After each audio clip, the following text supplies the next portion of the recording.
మంచి turn over ఇస్తున్నాయి. ఇప్పుడు వాడిని ఫైర్ చేసినాం, వీడిని ఫైర్ చేసినాం. అన్న మంచి స్టోరీ చెప్తాను మన స్టోర్ మేనేజర్ గురించి. అసలు హైలైట్ ఉంటుంది. చెప్పు. ఆడు వాళ్ళ పాప బర్త్డే చేసుకోనికి ఆల్మోస్ట్ ప్రతి ఒక్క వెండర్ ని మటన్ వెండర్ ని, డ్రై ఫ్రూట్ వెండర్ ని, ఐస్ క్రీమ్ వెండర్ ని, ఇన్ఫాక్ట్ వాటర్ బాటిల్ వెండర్ కూడా యూజ్ చేసుకున్నాడు మన వెండర్స్ ని. అండ్ వాడు ప్రతి ఒక్క బిల్ లో కొంచెం కొంచెం యాడ్ చేసుకుంటూ అడ్జస్ట్ చేస్తున్నాడు. బాగా ఆడాడు కదా. వాడు తప్పు ఎక్కడ చేసిందో తెలుసా అన్న, సంక్రాంతి మూమెంట్ లో సేల్ తక్కువ ఉంటుందని మనకు తెలుసు. మన సిస్టమ్స్ నిద్రపోతున్నాయి అనుకున్నాడు వాడు. సేల్ తక్కువైంది, పర్చేస్ మాత్రం ఫుల్ పెరిగినాయి. మనం నిద్రపోతున్నాం అనుకుంటున్నాడు వాడు.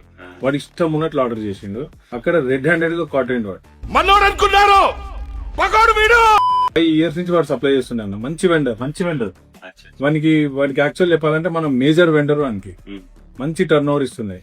ఇప్పుడు వాడిని ఫైర్ చేసినాం, వీడిని ఫైర్ చేసినాం. చూడండి అన్న ఎట్లయితే రెస్టారెంట్ లో మనం ఒకవేళ సేల్స్ పర్చేసెస్ కనుక ఎవ్రీడే ట్రాక్ చేసుకోపోతే కనుక ఇట్లాంటి స్టోరీస్ అన్ని కామన్ అన్న. చిన్న చిన్న బిజినెస్ అయితే క్లోజ్ అయిపోతాయి.